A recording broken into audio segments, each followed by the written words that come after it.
5 and unit 5 is lessons for success. ठीक है, यानी कि how to be successful या what lessons should we know to be successful in life. सही, इसमें हम एग्जाम्पल्स देखेंगे या तो सक्सेसफुल पीपल्स की या फिर जो है वो इस चैप्टर में हम या देखेंगे कि क्या सक्सेस स्टोरीज हैं जो सक्सेसफुल लोग हैं उनकी, या फिर क्या टेक्निक्स या क्या सॉल्यूशंस या क्या उन्होंने बताए हैं तरीके सक्सेस हासिल करने के. क्या, let's get on into the chapter. Theme क्या है इसकी? Innovation and creativity. इनोवेशन का क्या मतलब होता है? इनोवेशन का मतलब होता है टू क्रिएट समथिंग न्यू. कुछ ऐसी चीज क्रिएट करना, कोई ऐसी चीज लेके आना जो पहले कभी भी ना हो.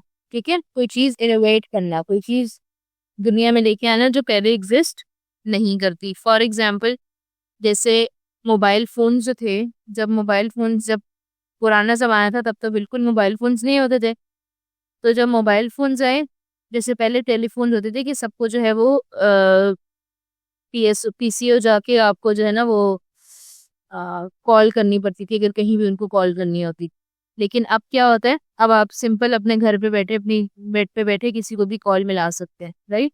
तो ये एक इनोवेशन थी, एक ऐसी चीज थी जो दुनिया में बिल्कुल भी नहीं थी, दुनिया में कहीं पे भी नहीं थी. तो इनोवेशन इस तरह की चीज को कहते हैं. क्रिएटिविटी भी इस तरह की होती है. क्रिएटिविटी कुछ क्रिएट करना, कुछ बनाना, कुछ ऐसे इस अंदाज से बनाना जो किसी को नहीं पता हो. ठीक है, तो ये आपके पास इनोवेशन एंड क्रिएटिविटी की बेसिस पे ये पूरा चैप्टर है. अच्छा, और सबसे इम्पोर्टेंट बात, हमने इस चैप्टर के ग्रैंड टेस्ट का जो प्रैक्टिस टेस्ट है उसका लिंक हमने डिस्क्रिप्शन में डाल दिया है. आप डिस्क्रिप्शन में जाकर ये ऊपर पहला लिंक है प्रैक्टिस ग्रैंड टेस्ट को, यहाँ पे जाएं और सॉल्व करें और प्रैक्टिस करें. यहाँ से आपने अगर प्रैक्टिस कर ली, आपके एग्जाम्स के अंदर MCQs के अंदर 100% मार्क्स गारंटेड है. उसके अलावा अगर आपको हमारे फ्री नोट्स चाहिए, lecture, guest papers, model papers चाहिए, तो इस पहली वाली लिंक पे क्लिक करके आप हमारे चैनल को ज्वाइन हो जाए और दूसरी वाली लिंक को क्लिक करके आप हमारा व्हाट्सएप ग्रुप है इंपॉर्टेंट प्रीमियम, उसको ज्वाइन हो जाएं. ठीक है, अगर आपको ट्यूशंस वगैरह के अंदर एनरोल होना है, कोई डाउट है, तो ये हमारा व्हाट्सएप नंबर है, इस पर क्लिक करेंगे आप डायरेक्ट व्हाट्सएप पे चले जाएंगे और तमाम बुक्स के PDF इस वाले यहाँ पर आखिरी वाले आपके पास गिवन है. आप यहाँ से कोई भी बुक उठा सकते हैं, आपकी जो मर्जी चाहे, सारी की सारी क्लासेस का. इसके साथ साथ आपसे रिक्वेस्ट है, आप चैनल को सब्सक्राइब और वीडियो को लाइक भी करते हैं. अब the main topic we have is 5 of Jeff Bezos' best lessons for success from his 27 years as Amazon CEO. Amazon का हमने नाम सुना होगा, बहुत एक बड़ी कंपनी है, एक मल्टीनेशनल कंपनी है और एक ऐसी कंपनी है जो कि आपके पास शॉपिंग से लेके प्रोडक्ट्स तक और हर चीज इसके अंदर अवेलेबल होती है. राइट. एक तरह से जो ज्यादातर लोगों को पता है कि ये एक शॉपिंग साइट है. ठीक है, कुछ लोगों को ये बिजनेस साइट का भी पता है इसका. Like it's a very broad company and इसमें बहुत जबरदस्त जो है ना वो प्रोडक्ट्स वगैरह होते हैं. ठीक है, अब जेफ बेजोस एक आदमी है जो कि बेसिकली इस अमेजोन का CEO है. ठीक है, CEO के किसको कहते हैं? जो इसका यू कैन से कि जो इसका मालिक हो, जो मालिक है या जिसने ये बनाई है, जिसने इन्वेंट की. जैसे फेसबुक जिसने पहली दफा बनाया वो उस फेसबुक का मालिक है. जैसे आपके पास आईफोन की कंपनी है, उसका मालिक है. राइट. इस तरह हर एक के जो CEOs होते हैं वो उनके फाउंडर के मालिक कहलाते हैं. अब जेफ बेजोस ने 5 लेसन्स दिए सक्सेस के. 5 उसने अपनी 27 साल तक वो अमेजोन का CEO था. उन 27 ईयर्स में से उसने 5 लेसन सीखे हैं सक्सेस के. ठीक है, अब वो 5 लेसन्स क्या हैं जो उसने हमें बताया है, हम इस चीज को पढ़ते हैं. Earlier this month, Jeff Bezos stepped down as the CEO of Amazon, the company he launched in 1994 as an online bookseller. अब देखो, whenever this book was published, तो उस बुक के 1 महीने पहले जो है वो क्या किया कि जेफ बेजोस ने स्टेप डाउन कर दिया as a CEO of Amazon. यानी अमेजोन को छोड़ दिया, किसी को दे दिया अमेजोन, लाइक किसी को बेच दिया अमेजोन और खुद वहां से हट गया. और खुद कुछ और कर रहा होगा। जेफ बेजोस इज अ पता नहीं मिलियनेयर बिलियनेयर आदमी, बहुत ही ज्यादा अमीर आदमी, रिचेस्ट मैन। अब उसने जो है जो कंपनी उसने बनाई थी 1994 में अमेजोन के नाम से, और कैसे बनाई थी? As an online book seller, सिर्फ एक बुक सेलर, यानी कि ऑनलाइन एक वेबसाइट बनाई थी कि जहाँ से लोग बुक्स खरीद सकते हैं। अब आज अमेजोन क्या है? It is an e commerce behemoth worth 1.8 trillion dollars. आज वो क्या बन गई? ई कॉमर्स का जरिया बन गई। ई कॉमर्स क्या होता है? ई कॉमर्स का मतलब होता है कि आप ऑनलाइन जो ऑनलाइन लोग काम करते हैं ना, ऑनलाइन जो आप जितने भी आप प्रोडक्ट सेलिंग करते हो या डिजिटल मार्केटिंग, नेटवर्क मार्केटिंग, जितनी भी मार्केटिंग है, ऑनलाइन मार्केटिंग होती है, वो सब ई कॉमर्स के अंदर आती है। फेडरल बोर्ड के एनुअल एग्जाम्स का डर है, लेकिन ये नहीं पता कि तैयारी कहाँ से करनी है।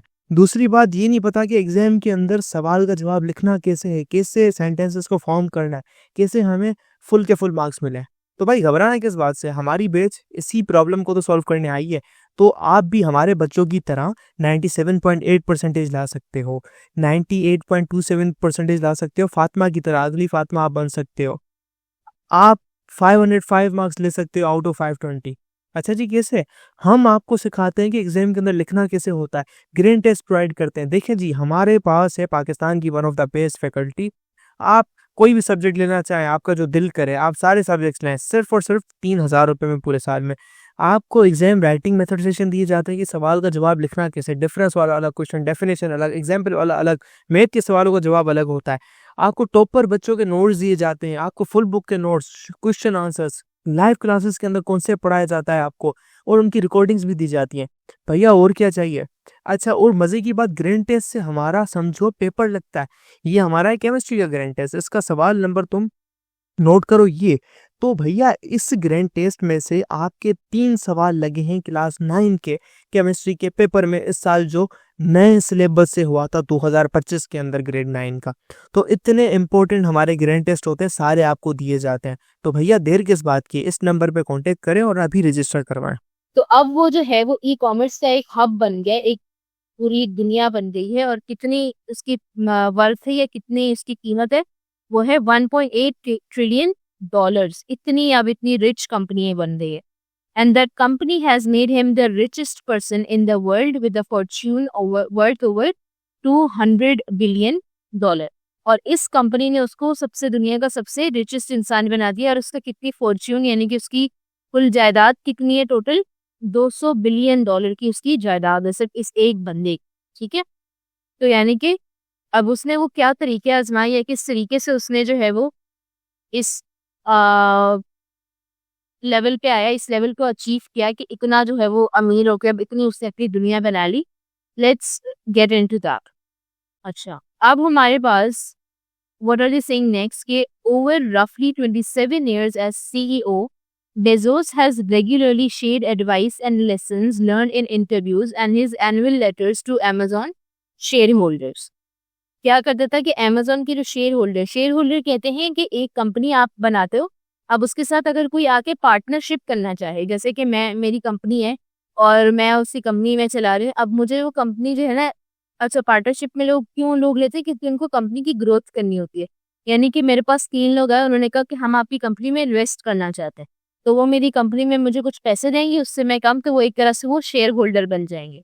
ठीक है, यानी कि मेरी कंपनी का कुछ शेयर, कुछ हिस्सा उनके हिस्से के भी अंदर भी होता है। सही, तो वो क्या करता था, वो रेगुलरली अपने शेयर होल्डर्स और एनुअल लेटर्स के अंदर जो है वो क्या करता था, उनको एडवाइस रोजाना दिया करता था। जो भी वो इंटरव्यू से या किसी भी चीज से अगर वो चीज सीखता था तो वो सबको बताता रहता था साथ साथ।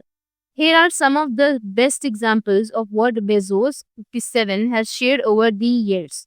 अब कुछ बेस्ट एग्जाम्पल्स हैं जो कि बेजोस ने शेयर किया, जो कि 57 जो लिखा ये है 57 ईयर्स, 57 ईयर्स का, उसकी एज 57 है। जब देखो सिर्फ 60 साल की उम्र, अभी 60 का भी पूरा नहीं हुआ, 60 साल की उम्र में उसने क्या किया, उसने इतनी जायदाद बना ली। Right, he shared over the years। और उसने जो है पूरे सालों में इतनी सारी जो बेस्ट एग्जांपल्स दिए, वो हम इनको अब देखते हैं। सबसे पहला क्या है इसका, टेक रिस्क। टेक रिस्क, कि आप रिस्क लें। हम क्या करते हैं, हम रिस्क लेने से भागते हैं, हम रिस्क नहीं लेते हैं, हम पीछे हट जाते हैं कि यार ये तो मुझसे होगा नहीं, पता नहीं मैं कहीं फेल ना हो जाऊँ, कहीं वो ना हो जाऊँ। बट जो सक्सेसफुल पीपल होते हैं ना, वो इन चीज़ों के बारे में नहीं सोचते, वो रिस्क लेते हैं, चाहे वो आगे उनके लिए नुकसान हो या नहीं हो, वो रिस्क लेते हैं कि चांस नहीं छोड़ते कि क्या पता हम इसको, वो नेगेटिव की जगह पॉजिटिव सोचते हैं कि हम नेगेटिव सोचते हैं कि क्या पता मैं फेल हो जाऊं, लेकिन वो क्या सोचते हैं कि क्या पता मैं जीत जाऊं, राइट। तो वो हमेशा टेक रिस्क। अब क्या कह रहा है वो, when you think about the things that you will regret when you're 80, there almost always the things that you did not do।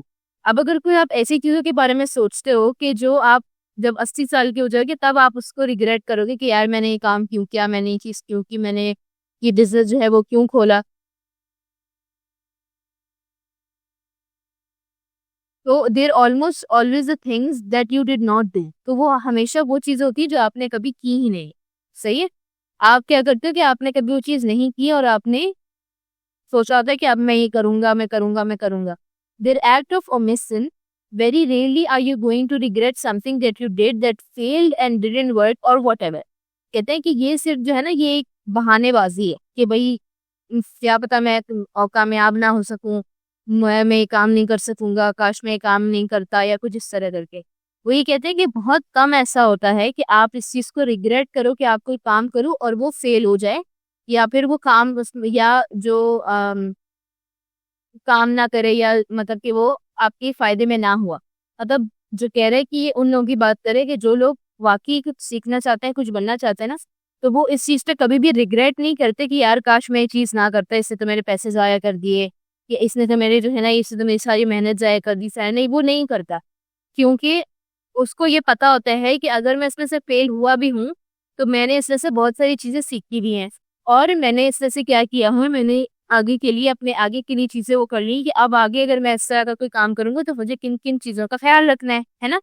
तो यानी कि जो बड़े जो चीज जो लोग बड़ा सोचते हैं वो इन चीजों पे नहीं करते कि नहीं ये तो मैं टाइम वेस्ट हो गया या मेरे पैसे जाए चले गए, नहीं। वो ये चीज सोचते कि मैंने इसमें से कितनी चीजें सीखनी और आगे मैंने अब किस तरीके से उसको अप्लाई करना है। तो Bezos said it an in an interview, तो उसने इंटरव्यू में एक दफा ये चीज कही। ये बेजोस के वर्ड्स हैं, ठीक है, ये इस आदमी के वर्ड्स हैं जो यहाँ लिखे हैं। That philosophy helped shape Bezos' life before he even launched Amazon। इस फिलोसफी ने बेजोस की लाइफ को, बेजोस की जिंदगी को जो है ना वो शेप किया, ये उसकी जिंदगी बनाई। इवन उसने अभी तक अमेजोन लॉन्च भी नहीं किया था, बट स्टिल वो इस जुमले पे यकीन रखता था, इस बात पे। तो वो हमेशा रिस्क लेता था। When he was just 30 years old, Bezos had a Wall Street job at hedge fund D.E. Shaw, but he saw promise in the future of internet economy and got the idea to build a bookstore online। अब क्या था कि वो जो है ना एक wall street job में काम करता था, ठीक है, एक कंपनी थी छोटी मोटी सी, वहां पे वो काम करता था।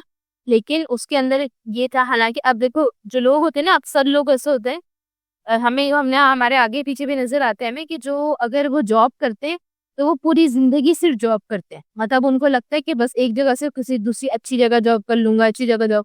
वो ये चीज नहीं सोचते कि मैं इस जॉब को आर्जी तौर पे कर रहा हूँ, मैंने काम अपना कुछ स्टार्ट करना है, मैंने कुछ अपना करना है, मैंने कुछ ऐसी चीज करनी है जो मुझे लाइफ टाइम सपोर्ट कर सके, ठीक है। लेकिन बेजोस ने ये चीज उस वक्त भी इस छोटी सी कंपनी में काम करते हुए वो ये सोचा था कि मैंने अपना कुछ बनाना है, और उसने इंटरनेट इकोनॉमी यानी कि ऑनलाइन पैसे कमाने का इसने जरिया सोचने लगा, और उसने एक आइडिया बनाया कि मैं बुक स्टोर खरीदूंगा ऑनलाइन, कि मुझे कहीं जाना ना पड़े, सिर्फ ऑनलाइन ही मैं बुक स्टोर, यानी कि बुक्स उसने वो करके, लोग ऑनलाइन बुक्स पढ़ते हैं ना, तो ऑनलाइन बुक्स में क्या होता है कि आप ऑनलाइन बुक खरीदते हो, और जो बुक आपको कहीं भी नहीं मिलती, या तो आपको जाके खरीदनी पड़ती है या आपको ऑनलाइन मिलेगी सिर्फ, फिर वो ऑनलाइन अपलोड करके फिर आप उसको पैसे देके और आपको फिर वो बुक मिलती है, आप उसको रीड कर सकते हो। तो इस तरीके की उसने फिर वेबसाइट, ऑनलाइन वेबसाइट बना ली, बुक स्टोर बना लिया। Bezos' boss agreed the idea had potential, but he still tried to convince Bezos that it would be less of a risk to keep the job he had। अच्छा, अब उसने अपने boss से भी चीज जो है ना वो वो की डिस्कस की, तो बॉस ने कहा कि आइडिया अच्छा है, लेकिन जो है ना वो उसने क्या किया, उसने बेजोस को कन्विंस करने की कोशिश की कि ना ये बहुत ज्यादा इसके अंदर रिस्क है, और तुम्हारी जो अपनी जॉब है वो ज्यादा बेहतर है, वो भी हाथ से चली जाएगी, XYZ। तो मतलब उसको ना, उसको ज्यादा उसके आइडिया में इसको सपोर्ट नहीं किया। फिर बेजोस ने क्या बोला, I pictured myself at 80 years old thinking back on my life in a quiet moment of reflection. क्या कह रहे हैं कि मैंने जो है अपने आप को 80 साल की उम्र में अपने आप को इमेजिन की कि मैं 80 साल का हूँ और मैंने अपनी लाइफ में पीछे देखो कि मैंने अपनी जिंदगी में क्या क्या किया है। Bezos said one of that moment in his life once, would I regret leaving this company in the middle of the year and walking away from my annual bonus? तो कहते कि जब मैं 80 साल, मैंने अपने आप को ऐसे सोचा कि मैं 80 साल का और मैं पीछे सोच रहा हूँ, फिर मैं ये सोच रहा हूँ कि जब मैं इस कंपनी को अगर मैं छोड़ दूंगा तो क्या साल के बीच में अगर मैं कंपनी छोड़ दूंगा तो क्या मेरा बहुत ज्यादा नुकसान होगा, या मुझे जो है अफसोस होगा छोड़ने पे, या इससे मैं अगर अपने बोनस से भाग जाऊं, जो मतलब एनुअल बोनस होता है कि पूरे साल के बाद कुछ एक्स्ट्रा पैसे मिलते हैं उनको एम्प्लॉयज को पूरे साल काम करने के लिए। तो वो कहते हैं कि मैं अपना एनुअल बोनस से अगर मैं भाग जाऊं कि क्या मैं बचाऊंगा इस चीज से या नहीं। Of course, Bezos decided to go for it and he moved across the country to start Amazon out of a garage in Seattle suburbs in the summer of 1994। अब हमें बेजोस को क्योंकि पता है कि उसका दिमाग किस तरह का था, वो इन चीज़ों से घबराने वाला नहीं था कि ये मेरी जो है मुझसे मेरे जॉब चली जाएगी या बोनस चला जाएगा, जो भी। उसने रिस्क लेने की कोशिश की। ये रिस्क था ना उसके लिए कि अगर वो स्टार्ट करता तो उसकी जॉब अच्छी खासी उसकी जॉब चली जाती, लेकिन उसने इस चीज को इग्नोर किया। उसने क्या किया, रिस्क लिया कि मैं रिस्क के, उसके दिमाग में ग्रेटर आइडिया था, उसको फ्यूचर नजर आ रहा था उस चीज के अंदर। उसने क्या किया, वो जो है वो दूसरे मुल्क गया और वहां उसने अमेजोन स्टार्ट किया out of a garage in Seattle. एक गैराज सा, गैराज के अंदर जो है ना उसने एक स्टोर सा बनाया। और सिएटल सबर्ब, सिएटल एक जगह है, वहां पे उसने जो है ना ये बनाया इस समर ऑफ 1994 में उसने ये बनाना शुरू किया।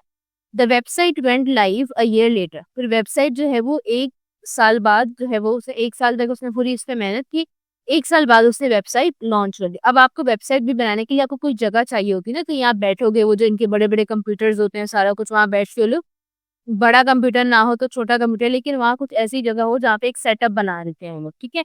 उसने वो गैराज में सेटअप बनाया और एक साल के अंदर अंदर उसने क्या कर दी, वेबसाइट लॉन्च कर दी। फिर क्या कहते हैं, I didn't think I regret trying and failing and I suspected I would always be haunted by a decision to not try at all. कहते हैं कि मैं ये मैंने कभी ये चीज़ नहीं सोची थी कि मैं कभी पछताऊंगा किसी भी चीज़ को करने पे, और उसमें अगर मैं हार भी जाता हूँ फिर भी मैं पछताऊंगा नहीं, क्योंकि मुझे जो है ना ये ज़्यादा मुझे चीज़ वो लगती थी, बुरी लगती थी कि अगर मैं मतलब ये सोच आना कि काश मैं एक दफ़ा कोशिश कर लेता। काश जो होती है ना वो ज़्यादा आपके लिए तकलीफदा होती है, राइट। वो ज़्यादा पेनफुल होती है। लाइक अगर आपने कुछ कर लिया और उसके बाद आप फेल हो गए तो that's fine, you at least learn something. But अगर आपने स्टार्ट ही नहीं किया, आपने उसको कोशिश ही नहीं की, आपने कुछ किया ही नहीं, तो यू विल रिग्रेट आगे जाके कि यार काश मैं वो काम कर लेता। लाइक अगर समझो कि 30 साल की उम्र में इसने एक काम नहीं स्टार्ट किया तो वो जॉब कर रहा था, और जो है वो 50 साल की उम्र में, यानी कि आज की दुनिया में जब आप बहुत सारे और ई कॉमर्स वाले निकल आए हैं तो और यही आइडिया उसको उस जमाने में था। लेकिन अभी अगर वो ये सोचता, अभी अगर वो उसी कंपनी में जॉब कर रहा होता है तो फर्ज करो उसकी अभी जो है ना वो 10 लाख तनख्वाह होती, 10 लाख होती इसकी, ठीक है, 10 लाख चलो डॉलर होती। तो फिर अगर वो जो दूसरे जो ई कॉमर्स वाले बंदे हैं उनको जब सोचता तो वो ये कहता ना कि यार काश मैं उस जमाने में ये चीज सोच रहा था, काश मैं ये चीज सोचता तो आज मैं बिलियन डॉलर का मालिक होता। और उसने क्या किया, काश की बजाय उसने उस चीज को ट्राई किया और आज वो वाकई इतने बिलियन डॉलर का मालिक है, राइट। तो this is all about the risk we take, कि रिस्क आपने उठाना है, रिस्क लिया और उसके बाद आपको फिर उसका वो मिलता है, फायदा मिलता है। मतलब इस बात से तो अच्छा है ना कि मैं काश मैं ये कर लेता। लाइक कहते हैं कि I suspected I would always be haunted, कि मुझे ये शुबा था कि मैं हमेशा ये इस चीज से खौफ आएगा, मुझे ये चीज मुझे हमेशा डराएगी कि by the decision to not try it on, कि मैं अगर मैं ये डिसीजन लूँ कि मैं बिल्कुल कोशिश ही ना करूँ तो ये चीज मुझे ज्यादा पूरी जिंदगी तंग करेगी बजाय इसकी कि मैं फेल हो जाऊँ। तो फेल होना मुझे मंजूर है लेकिन ना ट्राई करना मुझे मंजूर नहीं है। बेजोस सेड इन 2018, ये 2018 में बेजोस ने ये बात की थी, तब ये मशहूर हो चुका था। सोचो 1994 में, यानी तकरीबन 2000 तक इसकी वेबसाइट लॉन्च हुई और तकरीबन 10-15 साल में इसकी अच्छी खासी फेम भी हो गई इससे। सो ही took the less safe path to follow my passion and I am proud of that choice। जाहिर सी बात है, क्यों नहीं होगा प्राउड, वो इतने करोड़ों अरबों का मालिक है, तो वो अपनी चॉइस का प्राउड क्यों नहीं होगा। कहते हैं कि मैंने अब देखो ना, दोनों पाथ जो है ना वो आपके पास वो हैं, क्या कहते हैं, दोनों चॉइसेस में आपके पास एक सेफ चॉइस है और एक चॉइस जो है वो लेस सेफ है। यानी कि अगर वो ये सस्पेक्ट, अगर वो कोशिश ना करे तो ये उसके पास सेफ है कि मैं क्यों फेल होगा ही नहीं। लेकिन अगर वो दूसरी चॉइस क्या है कि जो अगर वो फेल हो जाएगा तो यानी कि वो लेस सेफ है, यानी कि उसमें आधा चांस है कि फेल हो जाए, आधा चांस है कि वो जीत जाए, तो वो पूरी सेफ नहीं है। लेकिन अगर वो और एक वो वाला पॉइंट पे देखूं कि वो बिल्कुल ट्राई ही ना करे तो वो तो बिल्कुल सेफ ही सेफ है, ना उससे पैसा जाएगा, ना उसकी मेहनत जाएगी, ना उसकी जॉब जाएगी। लेकिन उसने किसको प्रायोरिटाइज किया, उसने लेस सेफ चॉइस को प्रायोरिटाइज किया कि उसने ट्राई किया और फेल होना जो है ना, या ट्राई करना या फेल होना, उसने वो एक्सेप्ट किया कि चाहे जो भी हो मैं ये काम करूँ। Picturing yourself as an 80-year-old looking back on your life and choice that you make regret also works for personal decision, Bezos added।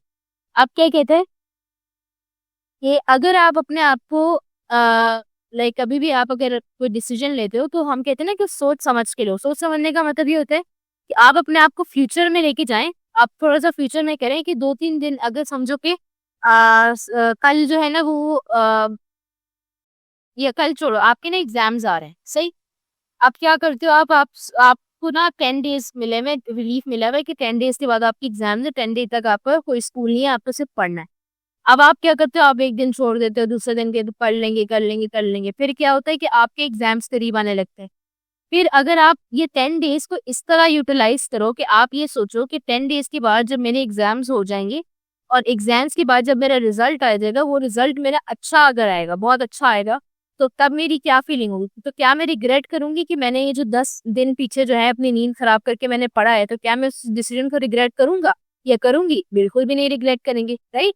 जब हम अपने आप को उस जगह देखेंगे ना कि जब हमारा रिजल्ट है और इतना अच्छा रिजल्ट है और घर पे सब खुश हैं और सारा कुछ, तो हम फिर उस वक्त हमें मोटिवेशन मिलती है कि हाँ नहीं, हमें कर लेना चाहिए, कोई बात नहीं। कुछ क्योंकि कुछ लोग होते हैं, वो कहते हैं यार मैं अपनी नींद नहीं खराब कर सकता, मुझे पढ़ना है और मुझे सोना है, मैं सो जाऊंगा, मैं बाद में पढ़ लूंगा, बाद में पढ़ लूंगा, हो जाएगा हो जाएगा। लेकिन उसके फिर मार्क्स एवरेज आएंगे या वो फेल हो जाएगा। लेकिन अगर वो ये सोचे कि नहीं, अगर मैं कर लूँ और फिर मेरे मार्क्स अच्छे आ जाएंगे, वो मुझे ज्यादा खुशी होगी इस चीज से, तो क्या हुआ, आप वो अपनी नींद थोड़ी सी कुर्बान कर लोगे, राइट।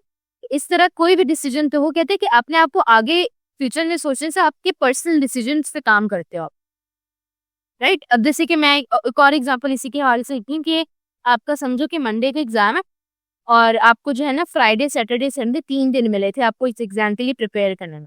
फ्राइडे भी गुजर गया, सैटरडे भी गुजर गया, संडे का शाम को आप बैठो पढ़ने के लिए और आपने कुछ भी नहीं पढ़ा, वो आप जल्दी जल्दी बहुत ज्यादा रट्टा लगा लगा के आपने पढ़ा। मंडे का एग्जाम आया, मंडे के एग्जाम में आपने वो जो जितने भी क्वेश्चन थे वो सारे आपके सामने हैं, लेकिन आपको कुछ भी याद नहीं आ रहा। अब आपको ये होता है कि यार काश अगर मैं एक दिन थोड़ा सा पढ़ लेता, काश मैं इसको पढ़ लेता तो शायद ये आज मैं कोशिश कर लेता, राइट। एक और मजे की एग्जाम्पल, वो कैसे कि ऐसा होता है ना कि हम जो है ना वो पढ़ रहे होते, फिर हम एक सवाल कहते हैं यार ये वाला क्वेश्चन तो नहीं आएगा, उसको छोड़ो, इसको क्या करना पड़ के बहुत लंबा है, या छोड़ो अब नहीं पढ़ते, छोड़ो ये बस इतना काफी है, ये वाला मैं नहीं पढ़ रहा। और पता चले कि एग्जाम में वही वाला क्वेश्चन 10 नंबर का आ गया, तो आपको रिग्रेट होगा ना, यार काश मैं एक दफा सिर्फ पढ़ ही लेता, काश एक दफा पढ़ ही लेता, कुछ तो कर लेता, एक दफा तो पढ़ लेता। तो वो जो रिग्रेट होता है, रिग्रेट से बेहतर है कि आप क्या करो, रिस्क लो और आप ट्राई करो, ठीक है। अगर नहीं भी आता वो एग्जाम में तो आप कुछ लर्न कर लोगे, लेकिन अगर एग्जाम में आ जाता है तो आपकी अच्छा हो जाएगा आपके लिए, राइट। अच्छा, नाउ आई एम नॉट, फिर क्या कह रहा है कि I am not just talking about business things. Again वही बात देखा, वो कह रहा है कि मैं सिर्फ बिजनेस के बारे में बात नहीं कर रहा। अभी जैसे मैंने आप लोगों को बताया, वो सिर्फ बिजनेस के बारे में तो बात नहीं की, तो आपके एग्जाम्स के बारे में बात की। तो वो ये कह रहा है कि this is not only about business things, he said it's like I love that person, I love that person and I never told them.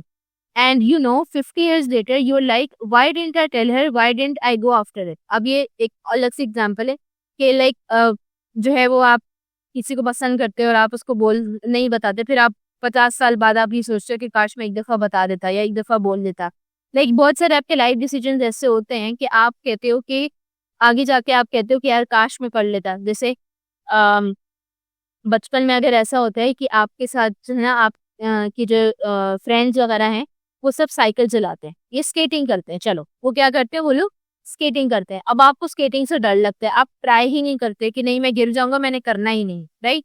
और फिर कुछ सालों बाद जो है आपके वही फ्रेंड जो है वो स्केटिंग के कंपटीशन चैंपियंस में जो है ना वर्ल्ड चैंपियन बन गए, वही जो बचपन से आपके साथ स्केटिंग। फिर उस वक्त आपको रिग्रेट होता है कि यार काश मैं एक दफा ट्राई कर लेता, आज मैं भी चैंपियन बन जाता। सही है।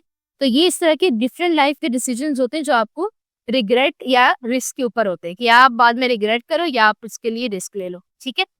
अच्छा, so that's the kind of life regret that is very hard to be happy about when you are telling yourself in a private moment that your story of life. ये वही कहते हैं कि वो जो ये जो रिग्रेट होता है ना, रिग्रेट, ऐसी जिंदगी जिसमें रिग्रेट हो तो वो आपके लिए बहुत ज्यादा मुश्किल हो जाती है, ठीक है। अच्छा, ये इसके एक क्या कहते हैं, एक पॉइंट था, ये एक एडवाइस थी क्या थी कि take the risk. Now next suggestion या नेक्स्ट क्या उसने सक्सेस की अपनी एक वो बताया, रूल बताया कि make good decision and fast. Good decisions लें, उसको फास्ट, यानी कि जो अच्छे डिसीजन हो उसको आप फौरन फौरन करें, उसके बारे में आप सोचें ना। जैसे लोग कहते हैं कि चैरिटी, हमें जो है वो चैरिटी देनी है किसी को,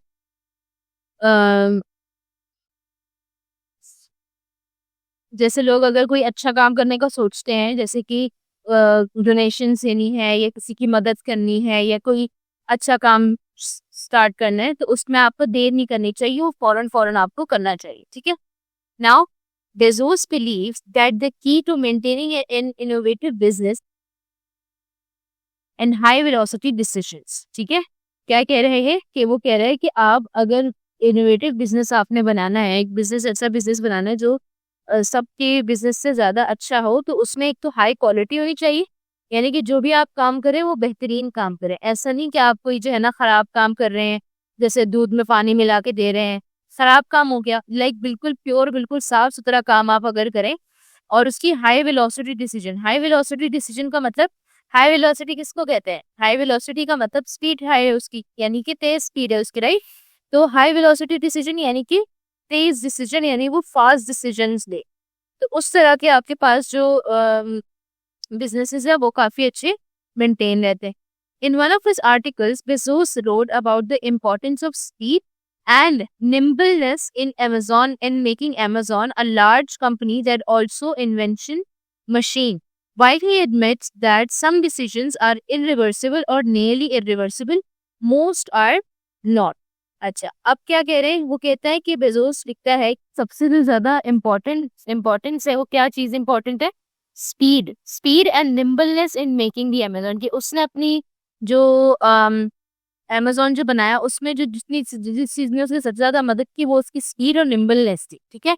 यानी कि स्पीड और फौरन से डिसीजन लेने की जो सलाहियत होती ना, वो कि फौरन फौरन से डिसीजन लेके फौरन फौरन ट्राई किया कि रिस्क उसने फौरन फौरन लिया, ठीक है, ताकि बस जल्दी से करे, अगर सही होना है तो सही हो, खराब होता है तो खराब हो, लेकिन फौरन से एक्शन लेना है। किसी भी कोई भी मसला होता है, कुछ भी चीज होता है, फौरन एक्शन ले है, जिसकी वजह से वो एक large company that also an invention machine, जो एक लार्ज कंपनी और एक इन्वेंशन मशीन भी बन गई। इन्वेंशन मशीन यानी उस कंपनी से बहुत ज्यादा एक डिफरेंट तरीके के बिजनेसेस भी निकले, ठीक है।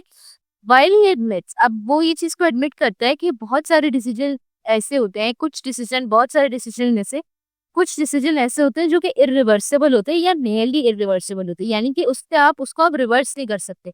यानी एक दफा आपसे काम खराब हो गया, अब हो गया, अब पीछे आप नहीं जा सकते, राइट। लेकिन ज्यादातर ऐसे होते हैं, कहते हैं मोस्ट आर नॉट, यानी कि ज्यादातर इरिवर्सिबल नहीं होते, ज्यादातर आपके पास रिवर्सिबल होते हैं। यानी कि अगर आपने कुछ स्टेप उठाया और वो स्टेप आपके लिए फायदेमंद नहीं रहा, तो आप वापस पीछे से आके दोबारा स्टेप उठा लो। लेकिन ज्यादातर जो है ना वो इस तरफ है कि आप दोबारा स्टेप उठा, लेकिन कुछ ऐसे होते हैं कि उसमें आप बैक नहीं जा सकते, अब आपको आगे ही जाना है, अब आगे जाके फिर कुछ और करना है, ठीक है। यानी कि आप रिवर्स नहीं जा सकते, रिवर्स का मतलब होता है ना, तो उसमें आप पीछे से दोबारा स्टार्ट नहीं कर सकते, जो इरिवर्सिबल होते हैं, ठीक है। लेकिन वो कहते हैं कि मोस्ट आर नॉट, कि ज्यादातर इरिवर्सिबल नहीं होते, ज्यादातर रिवर्सिबल ही होते, इसलिए हमेशा ट्राई करते रहना चाहिए। मोस्ट डिसीजन आर चेंजेबल, बहुत ज्यादा डिसीजन चेंजेबल हो सकते हैं, लास्ट मोमेंट पे भी चेंज होने वाले डिसीजन होते हैं। और reversible, they are two way doors, उनको हम कहते हैं टू वे डोर्स, यानी कि दो तरह के दरवाजे, कि वो आगे भी उससे जा सकते हैं, उससे पीछे भी जा सकते हैं, यानी कि उसमें बहुत ज्यादा हमारा नुकसान नहीं होता. In those cases, when you make a decision that is suboptimal according to Bezos, you don't have to live with the consequences for that now. You can reopen the door and go back through. क्या कह रहे हैं कि कभी कभी ऐसा होता है कि आपने कोई डिसीजन जो है वो आपने कोई डिसीजन लिया, ठीक है, और वो डिसीजन जो है वो आपका सक्सेसफुल नहीं रहा. सब ऑप्टिमल का मतलब होता है कि जो क्वालिटी आपको चाहिए थी या जो रिजल्ट आपको चाहिए कि उस रिजल्ट जैसे नहीं, उससे कम है वो रिजल्ट, ठीक है. यानी कि आपको 100% क्वालिटी चाहिए थी, आपके पास 80% क्वालिटी आ रही है, तो यानी कि आपका रिजल्ट बिल्कुल परफेक्ट नहीं आया, तो उसको हम कहते हैं सब ऑप्टिमल रिजल्ट, ठीक है. तो अगर कुछ आपके डिसीजन आपने ऐसे नहीं जिसको आपको सब ऑप्टिमल रिजल्ट मिल रहा है, तो आपको जरूरी नहीं है कि आप उसी के साथ पूरी जिंदगी गुजारें. आप क्या कर सकते हैं कि आप वापस पीछे जाके और अपना वो रिजल्ट चेंज कर सकते हैं, अपने उस रिजल्ट को सही कर सकते हैं. फॉर एग्जाम्पल मैं इसकी बड़ी नॉर्मल सी एग्जाम्पल बताती हूँ. जैसे आपके पास ये कंपनीज होती हैं जो प्रोडक्ट्स वगैरह बनाती हैं, जैसे लोशंस वगैरह कुछ ऐसे बनाते हैं, ठीक है. चलो लोशन, दवाई की बात करते हैं, मेडिसिन बना रहे हैं. अब मेडिसिन बनाई, अब मेडिसिन बना के पहले जो है ना, उन्होंने पहले 10 मेडिसिन बनाई, 10 मेडिसिन पेशेंट्स को दी, पेशेंट्स पे चेक किया तो पेशेंट जो है वो उन मेडिसिन से सही तो हो रहे हैं, लेकिन उन मेडिसिन में कोई एक चीज ऐसी है जिसकी वजह से पेशेंट के अंदर खांसी आ रही है. ठीक है, समझो बुखार की मेडिसिन थी, तो बुखार की मेडिसिन उन्होंने खा ली तो बुखार तो उनका ठीक हो गया, लेकिन उसके अंदर कोई और ऐसी चीज थी जिसकी वजह से उनको खांसी आ गई, उनका गला खराब हो गया. तो अब मैं क्या करूंगी, तो वो जो 10 मैंने बनाई थी वो जाया तो हो गई, लेकिन अब मैं क्या कर सकती हूँ, मैं दोबारा पीछे जाके, और मैं पीछे जाके यानी कि मैं दोबारा से प्रोसेस वाले पार्ट पे जाके उसमें से वो एक चीज निकाल के और सेम दवाई में दोबारा बनाऊंगी. ठीक है, तो यानी मैं आराम से पीछे जाके मैं कर सकती. अब अगर इसकी जगह में ये 10 की जगह मैं कोई 1 करोड़ दवाइयां एक साथ बना ली थी, तो अब मैं क्या पीछे जा सकती थी? अब वो 1 करोड़ का तो मेरा नुकसान ज्यादा बड़ा नुकसान है ना. 10 मेडिसिन का नुकसान इतना बड़ा नहीं है, लेकिन 1 करोड़ मेडिसिन का नुकसान बहुत ज्यादा बड़ा है ना. तो यानी कि वो जो 1 करोड़ वाला डिसीजन था वो मेरा, वो इरिवर्सिबल होगा, उससे मैं पीछे नहीं जा सकती. लेकिन जब वही फिर मैं चलाऊंगी, वही मार्केट में दूंगी कि बस है रे, दे दो सबको दवाइयाँ, कोई मसला नहीं. लेकिन जो अगर मैं सिर्फ 10 दवाइयाँ बना के उसको चेक करूंगी, तो वो मेरे पास एक रिवर्सिबल सोल्यूशन होगा कि मैं उसको पीछे जाकर उसको सेट कर सकती हूँ, उसका फॉर्मूला. ठीक है, तो इस तरीके से आपके पास चेंजेस होते हैं. तो ऐसा लगता है कि यू कैन री open the door and go back through, कि आप दरवाजा खोल के वापस पीछे जा सकते हो. ठीक है, those type of decision you should be made quickly according to Bezos. इस तरह के डिसीजन फौरन बनने चाहिए. जैसे कि अब हम कहते हैं ना कि यार 10 मेडिसिन जल्दी से बना, वो क्या यार क्या टाइम जाया करना 10 मेडिसिन पे, पहले फॉर्मूला चेक कर रही है. कहते नहीं, तुम जल्दी से फॉर्मूला बना दो, उसके बाद हम चेक कर लेंगे. फॉर्मूला बना दो, 10 फॉर्मूले में इतना टाइम नहीं लगता, जल्दी से बना लो, चेक कर लेंगे, नहीं हुआ तो दोबारा से बनाएंगे. यानी कि वो एक दफा चेक कर लिया, उसके बाद अब वो सही रहा कब, आराम से आप करोड़ों करोड़ों बना ले, है ना. तो ये इस तरीके से उसने जो है ना वो कहते फौरन क्विकली लेने चाहिए. अदरवाइज वी रोट पीपल और companies that spend too much time deliberating over reversible decision risk being subject to slowness और अनथॉटफुल रिस्क एवर्जन. कहते हैं कि लेकिन क्योंकि अगर ऐसा नहीं करते आप, तो कुछ कंपनीज और लोग ऐसे जो बहुत ज्यादा टाइम लेते हैं कि वो बहुत नजाकत से चीजें चेक कर रहे होते हैं, बड़ी वो देख रहे होते कि नहीं हम कोई रिवर्सिबल सोल्यूशन निकालें, नहीं हम ये करें, कोई रिस्क ना हो इसमें, ऐसा नहीं हो ऐसा ना हो. तो वो बहुत टाइम लगाते हैं सिर्फ सोचने में, जिसकी वजह से बहुत ज्यादा वो स्लो हो जाते हैं और बहुत ऐसे रिस्क आते हैं जिनका उनको पता ही नहीं होता. जैसे कि अब ये अगर वो बगैर सोचे समझे वो जो है ना वो कहे कि नहीं 1 करोड़ मेडिसिन बना रहे हैं, और वो मेडिसिन जो है वो उनकी सारी 1 करोड़ खराब हो जाए, तो उनकी या और ज्यादा बड़ा रिस्क है. ठीक है, and failure to experiment sufficiently, और उनका जो एक्सपेरिमेंट है वो क्या होगा, उसमें फेलियर हो जाएगा. एंड कॉन्सिक्वेंटली डिमिनिश्ड इन्वेंशन, और जो भी वो इन्वेंट करना चाह रहे हैं जिस चीज को, वो खत्म हो जाएगी, डिमिनिश हो जाएगी, यानी कि ना होने के बराबर, ये खत्म हो जाओ. All of my best decisions in business and in life have been made with heart, intuition, guts, not with analysis. अच्छा देखो, अब बेजोस ने एक बहुत बड़ी बात की है, जो हम लोग जो है ना वो आजकल की लाइफ में लोग बड़ा बड़ा इस चीज़ को इग्नोर करते हैं कि नहीं ये तो मतलब हो सकता है बहुत सारे लोग ऐसे भी कहें कि ये तो इससे क्या फजूल सी बात की है, बट इससे बात क्या की, देखो all of my best decision, जितने भी मैंने बेहतरीन डिसीजन बनाए जो जिन्होंने मैंने आज यहाँ तक पहुंचाने में उन्होंने मेरी हेल्प की है, वो मैंने कैसे बनाए हैं, वो मैंने दिल दिल की सुन के, इंट्यूशन यानी दिमाग की सुन के, और गट्स गट्स कहते हैं, गट फीलिंग होती है ना कि यार मुझे ऐसी फीलिंग आ रही है, यार मुझे ऐसा लग रहा है कि ऐसा हो जाएगा, मेरी छोटी, तो वो गट्स होते हैं। तो सिर्फ उसने इन चीजों की फीलिंग्स और इनकी बात सुन के, उसने अपने दिल दिमाग और गट्स की बात सुन के उसने जो बेस्ट डिसीजन लिए, जिसकी वजह से आज वो इस मकाम पे, and not with analysis, analysis के साथ नहीं, उसने मतलब उसने ऐसा नहीं किया कि बैठ के डिसीजन के ऊपर सोच रहा है और ये कर रहा है वो कर रहा है, नहीं, उसने सोचा नहीं है, उसने सोचे बगैर जो है वो फौरन से काम शुरू कर दिया। दिल और दिमाग को, दिल ने बोला कि करो, उसने फौरन से शुरू कर दिया, ठीक है। गट ने उसको बोला कि भाई जो है ना ये कर लोगे, तो उसने फौरन शुरू कर दिया। उसने ये नहीं सोचा कि अच्छा इसमें से मैं इतने पैसे बनाऊंगा या मैं फिर इस तरह के फिर क्या करूंगा, फिर उसने इन चीजों की परवाह नहीं की, उसने डायरेक्ट काम शुरू कर दिया। Bezos said in an interview at economic club Washington DC 2080, तो ये भी एक इंटरव्यू के अंदर उसने ये लाइन कोट की, ठीक है। ये आपसे पास हो गया इसका सेकेंड पर्पज या second you can say advice. Third क्या है, finding your calling. Finding your calling यानी कि अपनी कॉलिंग कहते हैं कि जो आप चाहते जो आप जिस जिस चीज की आवाज आपके कानों में गूंजती है, जो आप चाह रहे हो, ठीक है, जो आपका दिल कह रहा है, उसको ढूंढना, उसको समझना, उसको समझना, उसको फिगर करना, उसको पकड़ के लेके आना कि भाई मैंने ये चीज इस तरह से करनी है, ठीक है। क्या कह रहे हैं, figuring out your passion in life is a central point in the advice that Bezos says that he most often gives to his younger employees as well as his own children. The billionaire expressed at the George W. Bush Presidential Center Forum on Leadership in 2080, ठीक है। इसने इस forum, ये जो ये आपके पास ये जो इस तरह का कि बार बार लिखा आ रहा है ना, ये वो जगह लिखी आ रही है जहाँ पे जिस जगह पे बैठ के इसने ये अल्फाज बोले हैं, ये बातें की, ठीक है, ये इंटरव्यूज में क्या कह रहे हैं कि अपना पैशन इन लाइफ के आपको करना क्या है, is the central point in the advice. ये एक सेंट्रल पॉइंट है, यानी कि क्या आपको करना है, क्या आपका दिल कर रहा है, क्या आपको जिंदगी में अचीव करना है, वो आपको पता होना बहुत जरूरी है, ठीक है। वो आपको पता होगा तो फिर आप उसकी तरफ फोकस रह के आप वो सारा काम कर सकते हैं। और ये वो अपने बच्चों को भी, इसके 4 बच्चे, उनको भी और अपने या एम्प्लॉयज को भी हमेशा ये एडवाइस देता है, you can have a job और you can have a career. या तो आप जॉब कर सकते हैं या आप करियर कर सकते हैं, और you can have a calling. अभी ये बहुत बड़ी बड़ी इससे बातें कर दी, कह रहे या तो आप जॉब कर सकते हैं या आपका करियर होगा या फिर आपकी कॉलिंग होगी। जॉब का मतलब कोई भी करा, किसी भी किस्म की जॉब। आपका पहले जो है किसी जो है वो शॉप में खड़े हो गए, किसी ग्रोसरी शॉप में खड़े हो गए सेल्समैन की तरह, फिर आप किसी जो है ना वो क्या कहते हैं ऑफिस में खड़े हो गए एज अ अकाउंटेंट, फिर किसी और जगह आप खड़े हो गए, सही है। तो यानी कि डिफरेंट जगह पे आपने अलग अलग तरीके की जॉब की जहाँ से आपको पैसे मिल जाए।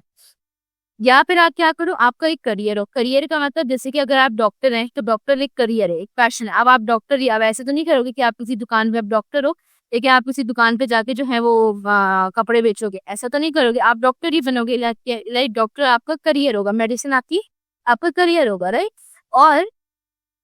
और यू हैव अ कॉलिंग, या फिर आपका कोई आपकी कॉलिंग होगी, यानी या आपका कोई पैशन होगा। कॉलिंग इज बेसिकली पैशन, कोई पैशन होगा, कोई आपकी ख्वाहिश होगी, कुछ आप बनना चाहते हो, करना चाहते हो, यानी ये 3 चीजें आपके अंदर आपके पास हो सकती है।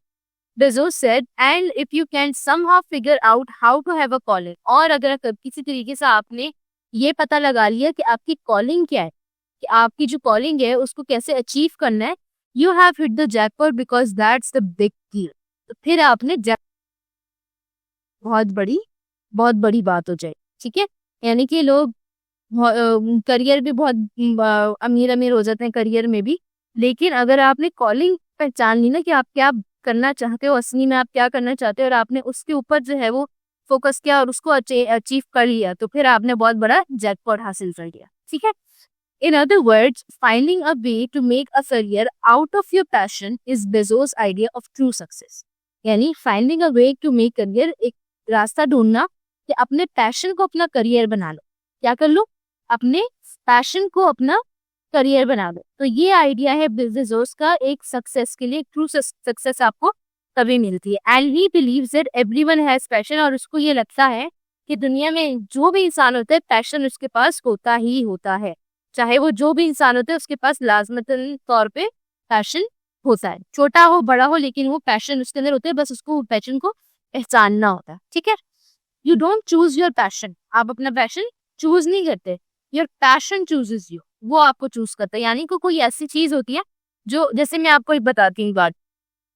बहुत सारे ऐसे लोग होते हैं कि वो जो है ना 5 साल पढ़ के एमबीबीएस पढ़ के वो डॉक्टर बन जाते हैं, लेकिन उनका दिल डॉक्टरी में कभी था ही नहीं। वो करना, हालांकि उनको भी पता है कि बहुत अच्छी फील्ड है, उन्होंने बड़ी अच्छी फील्ड चूज की है और उनको बहुत इज्जत मिली है दुनिया में और बड़ा वो किया उन्होंने, बड़ा वो खुश भी है इस चीज से।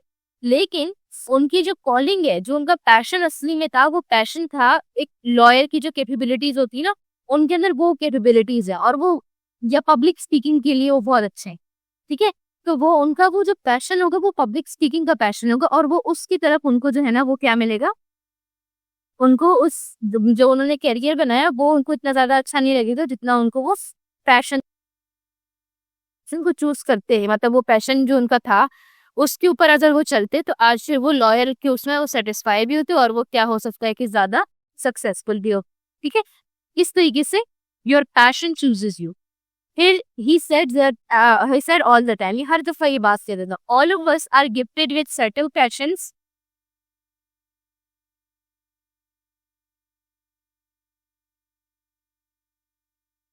all of us are gifted with certain passion and the people who are lucky are the ones who get to follow those things। ठीक है, हम सबके पास पैशन होता है, सबको पैशन गिफ्ट मिला होता है, लेकिन लकी वो हैं जो उसको अपने पैशन को फॉलो करें। While Bezos has said he followed his passion as a garage inventor, उसने अपना कैसे पैशन फॉलो किया, उसने एज अ गैराज इन्वेंटर एक गैराज बनाया। When he launched Amazon, फिर उसने गैराज में उसने Amazon बनाया था ना, तो वो उसका पैशन था। तो उसने जब Amazon बनाया, in recent years the billionaire admitted that his real lifelong passion has been space। तो जब वो अभी जो है ना वो समझते हैं, लोग समझते हैं कि उसका जो असली पैशन है वो स्पेस है, कि वो स्पेस जाना चाहता था, ये स्पेस उसका जाने का पैशन था। Ever since I was 5 years old, that's when Neil Armstrong stepped onto the surface of the moon, I feel passionate about space। अब हालांकि वो काम क्या कर रहे हैं, वो Amazon की दुनिया में जा रहे हैं, लेकिन Amazon की दुनिया में वो स्पेस तक पहुंच चुका है। लाइक वो पता नहीं कहाँ कहाँ चला गया। ठीक है, तो यानी कि लोग क्या कहते थे कि इसका जो पैशन, जिसका पैशन निकला ना, वो पैशन इसका बेसिकली स्पेस पे जाना, स्पेस जाना, या यू कैन से कि कायनात देखना, कायनात में जाना, वो उसका पैशन बन गया। वो कहते हैं ना कि आसमान की बुलंदियों तक जाना, that is the passion, that is his passion. अच्छा, ever since I was 5 years old, अब कहते हैं कि जब मैं 5 साल का था तब नील आर्मस्ट्रॉन्ग उसने पहली दफा चांद पे कदम रखा था। तो I been passionate about space, तो मुझे space, rockets, rocket engine, space travel, इन सब के बारे में मैं बहुत पैशनेट था, बहुत मेरा इन सब का दिल करता था। He said in 1929, in 2090, Bezos' high school graduation speech even mentioned his plans to build space colonies one day। मतलब उसने अपनी ग्रेजुएशन में एक दफा ये बात भी की थी कि वो स्पेस कॉलोनीज बनाना चाहता है। Bezos has spent billions of dollars funding his space company। अब उसकी जो स्पेस कंपनी है वो उसने बिलियंस ऑफ डॉलर फंड किया है। स्पेस कंपनी उसकी है जो कि है ब्लू ओरिजिन, ये भी इसकी कंपनी है बेजोस की। ठीक है, and one of his first order, अब देखो उसने अमेजोन क्यों छोड़ा, क्योंकि उसका जो पैशन था ब्लू ओरिजिन, वो उसका पैशन असली में जो है वो उसने अटेन कर लिया, अचीव कर लिया। अब उसने वो दूसरी चीज छोड़ लिया, अब सिर्फ अपने पैशन की तरफ जा रहा है। ठीक, इस पैशन तक पहुंचने के लिए उसने यहाँ का जरिया लिया और फिर वो इधर पहुंचा। ठीक है, one of his first orders of business after stepping down and as Amazon CEO, कि उसका अमेजोन को छोड़ने के बाद जो सबसे पहला उसका जो डिसीजन था ना बिजनेस का, वो उसने ब्लू ओरिजिन स्टार्ट किया, जो आपका बेसिकली एक स्पेस कंपनी है। ठीक है, उसने बिलियन ऑफ डॉलर्स उसने स्पेंड किए। Will be to fly on the company's first passenger space flight with his brother on July 20। और क्या उसका वो था कि जुलाई 20 को उसने, अब ये पता नहीं कौन से साल की बात है जुलाई 20 की, बट ये उसकी होती कि उसने अपने भाई के साथ जो है वो पहली अपनी कंपनी में से पहली स्पेस फ्लाइट अपने भाई के साथ को जाएगा स्पेस के अंदर, ठीक है। ये उसका एक और जो है ना वो गोल था कि अपना पैशन ढूंढे। और स्टेटमेंट जो कि क्या है, embrace the inefficiency of wandering. अच्छा, सबसे पहले एम्ब्रेस करने का मतलब क्या होता है? एम्ब्रेस करने का मतलब होता है कि आप किसी चीज को एम्ब्रेस करें, यानी कि आप किसी चीज को एक्सेप्ट करें, किसी चीज को खुशी खुशी एक्सेप्ट करना इज कॉल्ड एम्ब्रेसिंग, ठीक है। तो वो एम्ब्रेस करना यानी उसको शुक्र अदा करना, दैट इज कॉल्ड एम्ब्रेसिंग, या उसको पिक कर लेना या उस चीज को एक्सेप्ट कर लेना, ठीक है। अब यहाँ पे इस सेंटेंस में कह रहे हैं कि दी इनएफिशिएंसी ऑफ वैंडरिंग। इनएफिशिएंसी क्या होती है कि एक चीज होती है एफिशिएंट यानी कि बहुत बेहतरीन बड़ी अच्छी चीज है, एक है इनएफिशिएंट यानी कि वो ज्यादा अच्छी नहीं है, बस आपको लाइक उसमें कुछ कमी है या कोई आपको चीज सही नहीं लग रही या कुछ मसला हो रहा है, ठीक है। That is for inefficiency. और वैंडरिंग क्या होता है? टू वैंडर इसका मतलब होता है to explore without knowing the direction, ठीक है। मतलब आप किसी चीज को एक्सप्लोर कर रहे हो या किसी चीज के बारे में जांच पड़ताल कर रहे हो, भले आपको नहीं पता कि वो चीज कहाँ एंड होगी या उसका क्या रिजल्ट आएगा, you just curious about something, और आप उसको उसके बारे में जो है वो सर्च करते हैं या उसके बारे में इंफॉर्मेशन कलेक्ट करने लग जाते हैं, ठीक है। Wandering is an exploring. इसको अगर मैं फिजिकल टर्म्स में आपको एक दफा बताऊं, तो जब ऐसा होता है ना कि जैसे कि हम ऐसे सोचे कि कुछ लोग जो उसके लिए निकलते हैं, आई डोंट नो आप लोगों ने स्टोरीज वगैरह में देखा हो कि कुछ रिलीजियस लोग होते हैं जो बस सिर्फ जमीन पे कहीं ना कहीं जाके रुक जाते हैं, यानी कि उनका कोई स्पेसिफिक घर नहीं होता, तो वो पूरी दुनिया में घूमते रहते हैं, वो कहते हैं ना in the search of God. तो उस तरह के लोग वैंडर करते हैं। इसका मतलब है कि वो उनकी कोई स्पेसिफिक मंजिल नहीं है या नहीं, या उनको कोई मकसद नहीं है, वो जब सिर्फ क्या हो रहे हैं, बस घूम रहे हैं, इधर से उधर घूम रहे हैं, तो इसको बेसिकली वैंडरिंग कहते हैं। तो उसको अगर इन सबको हम कनेक्ट करें तो इसका मतलब क्या बनता है?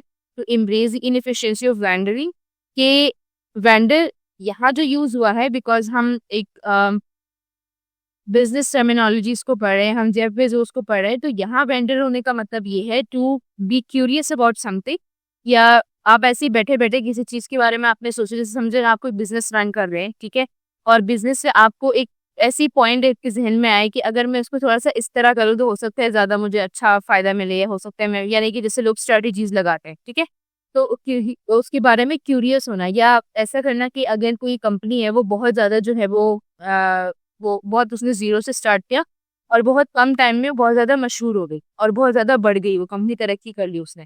तो एक इंसान जो नॉर्मल जो इंसान जो बिजनेस माइंडेड होता है वो सोचता है कि यार इसने ऐसा क्या किया, ऐसी क्या स्ट्रेटेजीज खेली हैं जिससे कि इतने कम टाइम में इतने बड़े स्केल पे चला गया, ठीक है।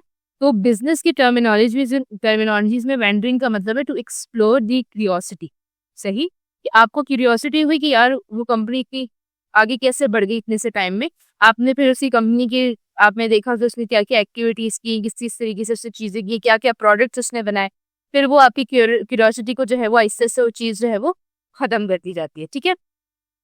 तो यहाँ पे ये कह रही हैं कि अब कुछ इस तरह के आइडियाज होते हैं कि या कुछ इस तरह की क्यूरियोसिटीज होती हैं जो आपको लगता है कि यार इसके बारे में टाइम ज़ाया करना फजूल है, राइट, कि टाइम ज़ाया करना फजूल है, मैं अब सोच नहीं सकता, मैंने अब इसके बारे में वो नहीं करना, बस मैं मुझे बना बनाई चीज़ दे दो, मैं किसी से पूछ के और बस ये कर लूँगा, या मैं यहाँ से सर्च करके बस इसको कर लूँगा, बस लाइक पिन पॉइंट मुझे चाहिए कि मैंने ऐसे ऐसे कर, तो वो चीज़ जो होती है वो दैट इज़ रॉन्ग। हमें वो जो क्यूरियोसिटी को एक्सप्लोर करना है ना, कि आप उसको उस चीज़ को समझें कि भाई मैं क्या कर सकता हूँ और इसके अंदर इसको मैं कैसे सही कर सकता हूँ, और लोग क्या कर रहे हैं, मैंने क्या करना है, वो सारा कुछ है कि वेंडर करना, यानी अब वो कहे कि अगर वो भले आपका टाइम ले रहे हैं, भले आपको लग रहा है कि वो आपके लिए फायदेमंद नहीं है, जो भी है, फिर भी आप उस चीज को एम्ब्रेस करें, ठीक है।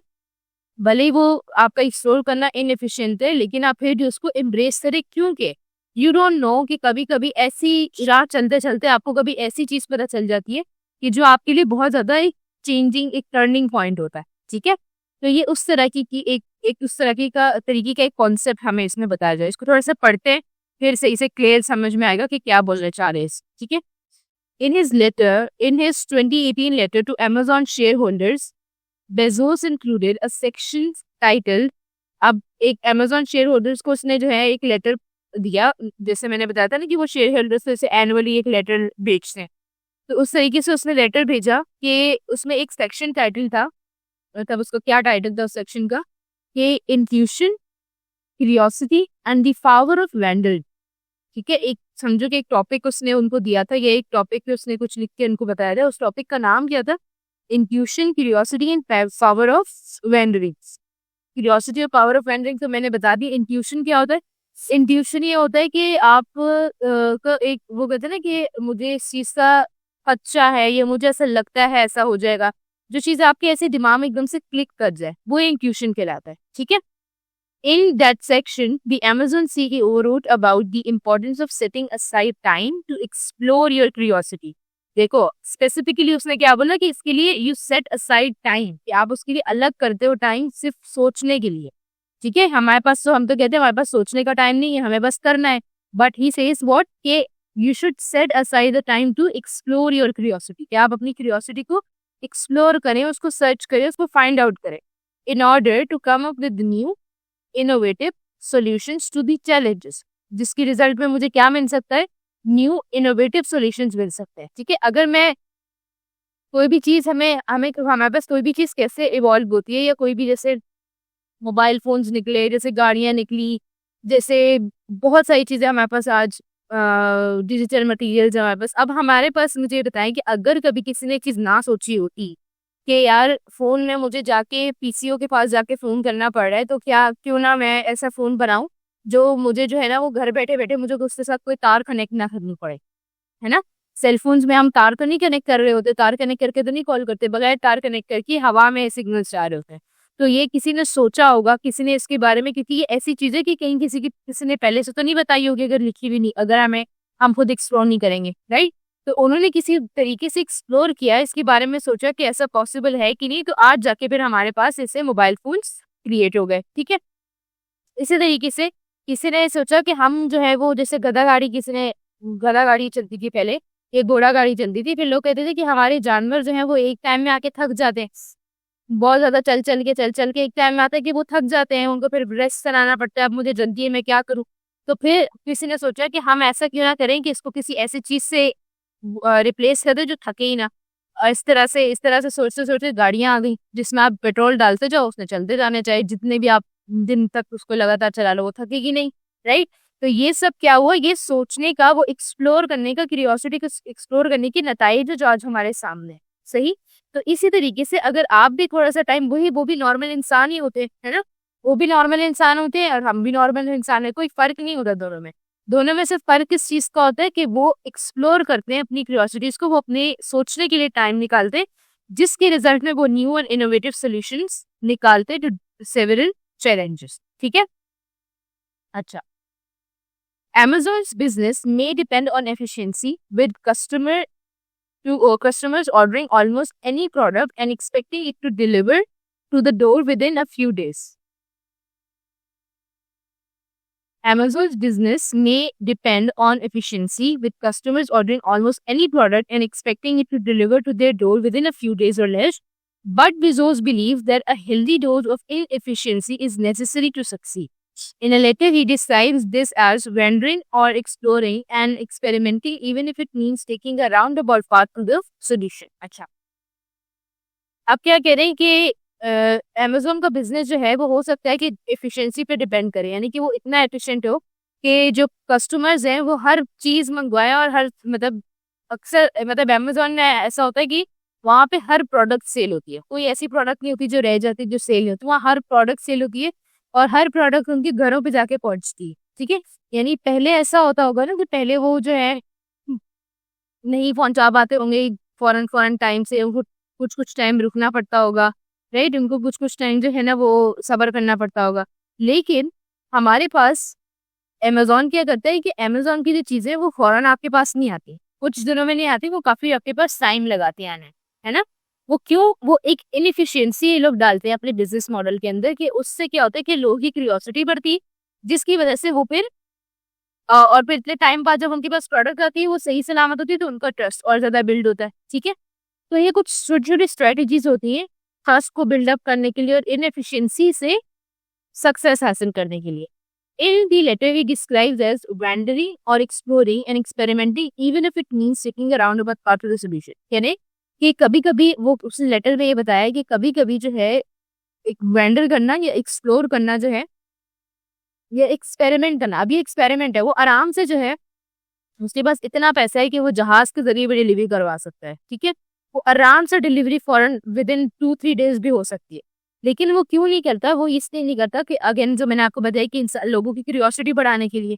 तो वो इस चीज के बारे में क्या कह रहे हैं कि आपको एक्सप्लोर करना, एक्सपेरिमेंट, ये एक्सपेरिमेंट है ना कि वो देख रहे हैं कि लोग मेरे बिजनेस को अभी भी एक्सेप्ट कर रहे हैं नहीं, इतना इंतजार उनको करना पड़ रहा है तो वो उनसे बर्दाश्त हो रहा है कि नहीं। और हमें दिख रहा है कि लोग इंतजार करते हैं लेकिन अमेज़न से शॉपिंग भी करते हैं, है ना? तो ये क्या मतलब था, ये एक एक्सपेरिमेंट था उसका, तो वो कहते हैं कि हमें लेने चाहिए एक्सपेरिमेंट, भले ही वो एक राउंड अबाउट पाथ का सॉल्यूशन है, यानी कि सीधा-सीधा सॉल्यूशन मुझे नज़र आ रहा है, लेकिन मैं पूरी गली अलग दूसरी तीसरी गलियाँ घूम के उस सॉल्यूशन के पास जाऊँ। तो वो मेरे पास 2 तरीके हो गए, ठीक है? या तो मैं उसको डायरेक्ट हाथ में दे दूँ सारा कुछ, या फिर मैं उसको घुमा-घुमा के फिर हाथ में दूँ, राइट? तो वो अगर आपको वो राउंड अबाउट लेके, यानी कि इतना सफ़र करके अगर आपको चीज़ देनी है, तो फिर भी इट्स फाइन, क्योंकि वो एक एक्सपेरिमेंट का तरीका था, वो आपकी कंपनी की वर्थ को बढ़ा रहा होता है, ठीक है? इस तरह की जो है ना, वो इस तरीके की उसने एक हमें आइडिया दिया। फिर क्या कहते हैं कि wandering is an essential counterbalance to efficiency, ठीक है? वेंडरिंग जो है वो क्या है, एक एसेंशियल काउंटर बैलेंस है, एक एसेंशियल चीज, यानी कि एक बहुत ज्यादा जो है वो जरूरी चीज है, counterbalance to the efficiency, कि वो एफिशिएंट होने का, किसी कंपनी के एफिशिएंट होने का सबूत वेंडरिंग है, कि यानी कि वो वेंडर है लेकिन मतलब वो एक्सप्लोर करता है, वो सोचता है, लेकिन वो एफिशिएंट होगी, यानी कि जो चीज जितना, जो कंपनी जितना ज्यादा सोचेगी उतना ज्यादा वो एफिशिएंट होगी, ठीक है। You need to employ both, तो आपको दोनों चीजें एम्प्लॉय करनी होती है, वेंडरिंग भी और एफिशिएंसी, ठीक है।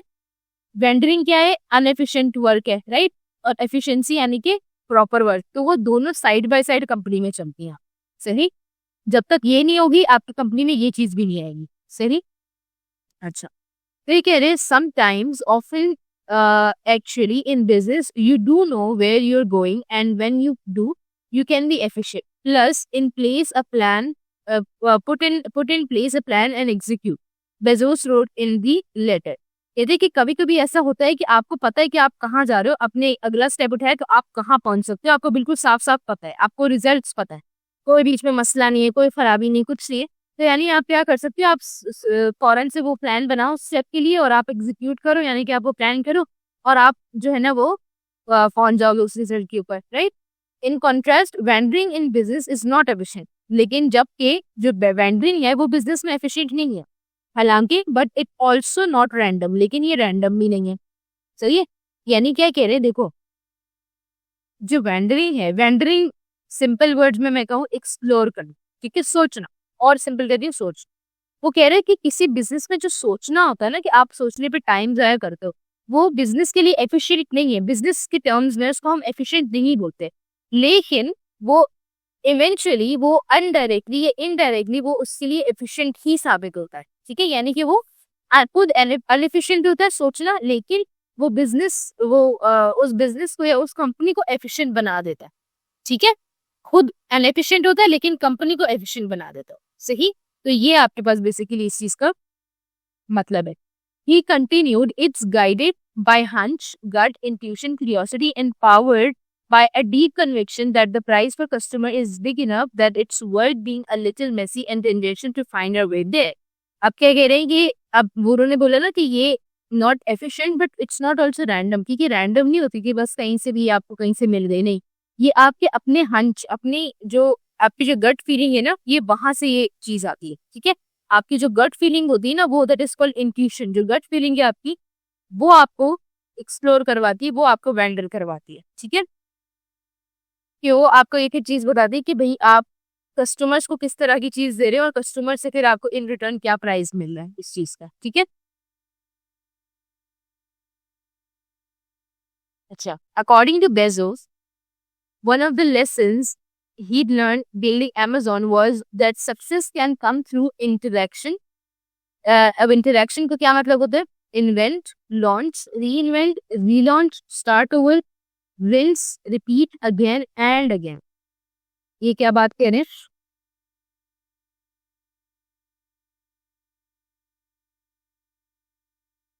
अच्छा, क्या कह रहे हैं कि according to Bezos, one of the lesson उसने अमेजोन बनाते हुए एक लेसन जो सीखा, वो क्या लेसन था? ये the success can come through interaction. ये इंटरेक्शन है, ठीक है, इंटरेक्शन नहीं, ये इंटरेक्शन है।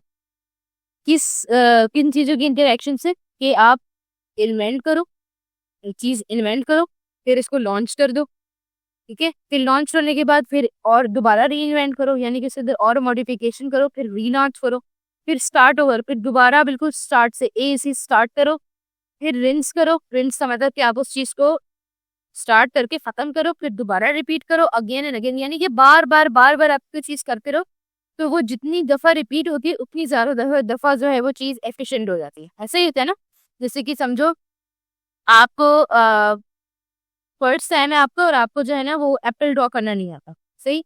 आपने एप्पल एक दफा ड्रॉ किया, फिर आपने उसको टीचर को दिखाया, तो वो सही नहीं था। टीचर ने कहा इसको री इन्वेंट करो, यानी दोबारा बनाओ। फिर आपने दोबारा बनाया, फिर रीलॉन्च किया, फिर जो है वो नहीं सही था, फिर आपने दोबारा सारा करके फिर स्टार्ट ओवर किया, फिर रिपीट किया, फिर बार बार एक टाइम आएगा कि आपका वो एप्पल जो है वो सबसे बेस्ट एप्पल दिखेगा, सबसे बेस्ट एप्पल आप ड्रॉ कर लोगे, राइट। तो इस तरीके से आपकी रिपीटेशन से एफिशिएंसी इंक्रीज होती है। ही रोट, उसने लिखा, adding that the path to success is anything but straight. कहते हैं कि सक्सेस का जो पार्ट है, सक्सेस के जो रास्ता होता है, हम कहते हैं ना कि कामयाबी का रास्ता कभी भी सीधा नहीं होता। कामयाबी का रास्ता हमेशा टेढ़ा होता है, हमेशा उसमें हर्डल्स होते हैं, कुछ ना कुछ होता है ऊपर नीचे। अगर कभी आप बिल्कुल सीधा सीधा ऐसे लग रहे हो कि आप तो कामयाब हो रहे हो, बिल्कुल सीधे रास्ते पे चलते हैं, तो इसका मतलब होता है कि आप गलत रास्ते से आ रहे हो, ठीक है। कामयाबी का रास्ता कभी भी आपको सीधा या आसान नहीं मिलेगा, वो हमेशा टेढ़ा मेढ़ा या जिगजैग होता है, ठीक है। तो ये इसमें कह रहा है, देखो कह रहे हैं कि part two success is nothing but anything but straight, कि वो किसी भी तरीके का हो सकता है लेकिन स्ट्रेट नहीं हो सकता, ठीक है। तो ये आपके पास क्या है कि अपनी क्यूरियोसिटी और अपनी इंट्यूशंस को जो है आपने कभी भी जाने नहीं देना, उनको होल्ड करके और उनके ऊपर उनको एक्सप्लोर करना है, ठीक है। अच्छा, अब लास्ट इसको जो पॉइंट है, लास्ट इसका जो सक्सेस का सीक्रेट है वो क्या है? Don't lose your distinctiveness. अब ये क्या है?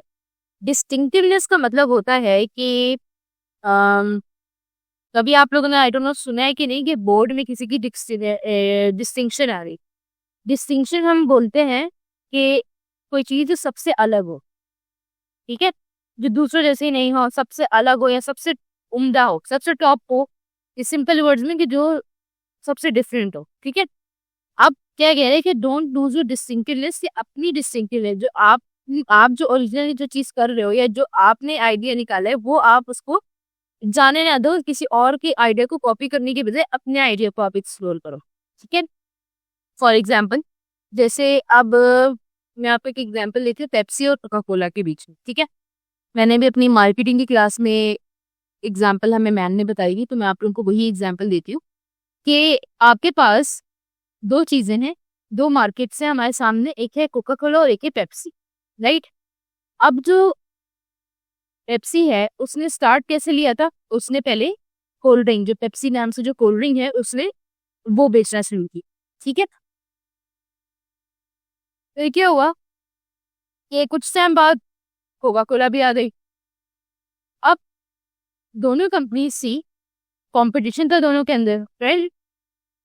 उस जमाने में पेप्सी बहुत ज्यादा चलती थी। जैसे हम जब छोटे थे, थोड़े जब आप लोग भी थोड़े से छोटे हो गए तब हर जगह आपको सिर्फ पेप्सी पेप्सी दिखती थी। मतलब पेप्सी को लोग बहुत ऐसे ऐसे से वो कर देते जैसे पेप्सी से अच्छी और कोई कोल्ड ड्रिंक नहीं है, ठीक है।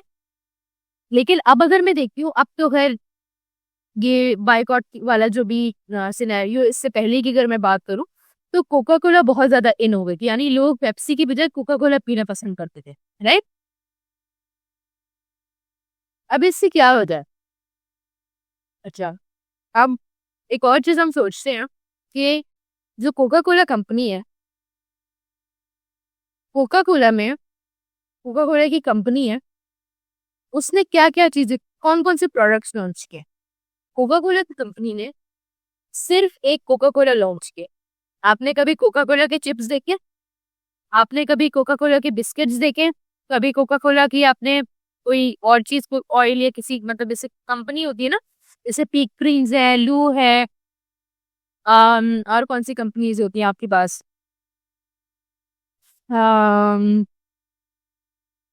पेप्सी है, पीएनजी है, मतलब कि आपके पास जो कंपनीज होती है ना वो फिर प्रोडक्ट्स बनाती है।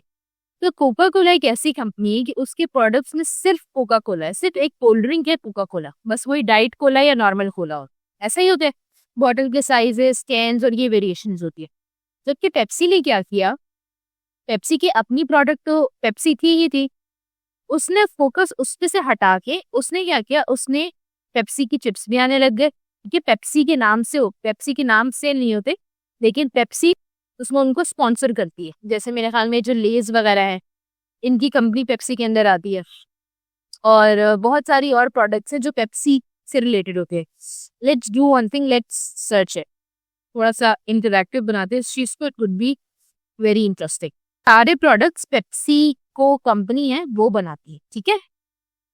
जो कोल्ड ड्रिंक हम पीते हैं ना पेप्सी के नाम से, वो इन्हीं की प्रोडक्ट है। सही, अब देखो इनके पास क्या क्या चीजें होती है, ये इस कंपनी के अंडर ये सब कुछ आता है, ठीक है। देखो फ्रीटोज है, क्वैकर्स हैं, Gatorade, Tropicana, Aquafina, Cheetos, Doritos, Lay's, Sabra, Mountain Dew, Starbucks, Rockstar, Lipton, SoBe, PepsiCo Foundation, 7 Up, ठीक है, Sierra Mist, Bare's, Life cereal, Pepsi जो आपकी ड्रिंक होती है, सोडा स्ट्रीम, ये सारे प्रोडक्ट्स जो हैं ये सब समझो कि सब कंपनीज हैं, सब प्रोडक्ट्स हैं, ठीक है। तो ये पेप्सिको की सारी प्रोडक्ट्स हैं, ठीक है। ये सारी की सारी किसकी प्रोडक्ट्स है, पेप्सी की प्रोडक्ट्स है। अब देखो इसमें जूसेस भी आ रहे हैं, इसमें ओट्स भी आ रहे हैं, इसमें चिप्स भी आ रहे हैं, इसमें टी भी आ रही है, राइट।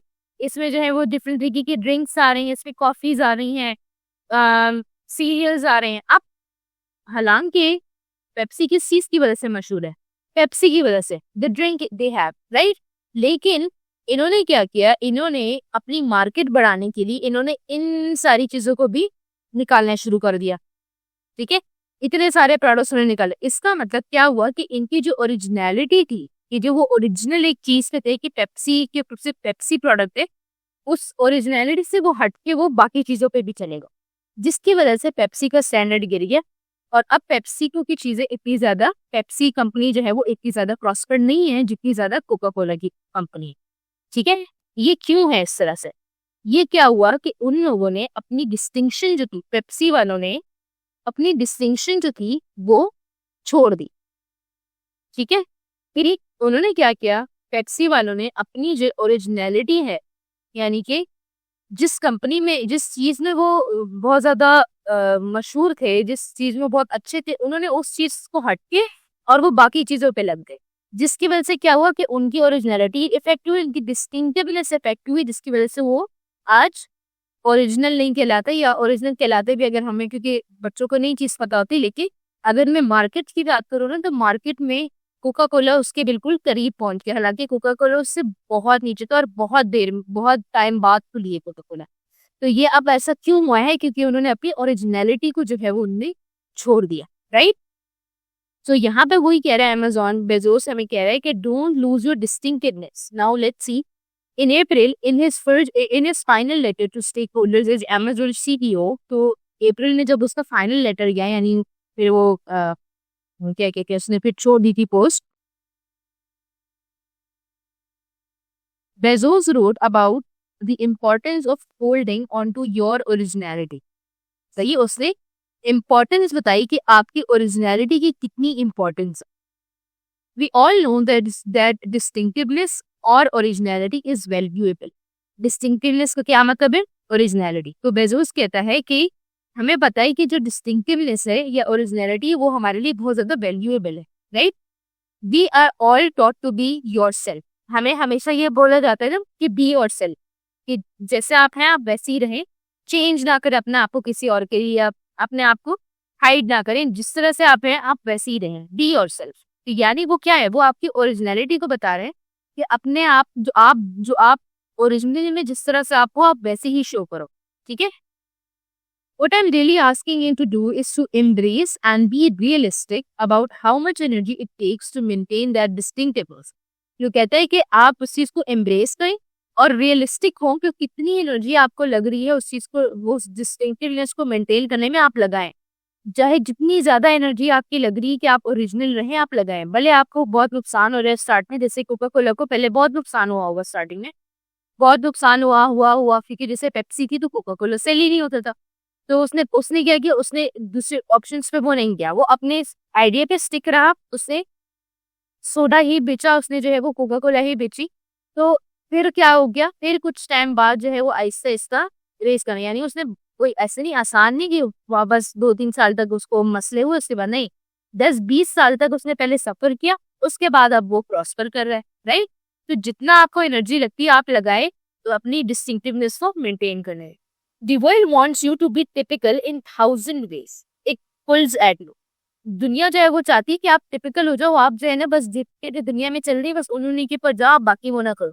जबकि डोंट लेट इट हैपन, आप उस चीज को नहीं अब वो करें, आप अपनी ओरिजिनलिटी पे रहे। आप कुछ नो मैटर क्या हो रहा है, नो मैटर लोगों ने पेप्सी पीना छोड़ दिया है या कोल्ड ड्रिंक पीना छोड़ दिया, अब फिर भी कोल्ड ड्रिंक बनाए। इस टाइम आएगा कि लोग दोबारा से पीना शुरू कर देंगे, ठीक है। तो वो होगा, फिर आप अफसोस करो इसके बजाय कि यार काश मैं इस चीज को खत्म ना करता।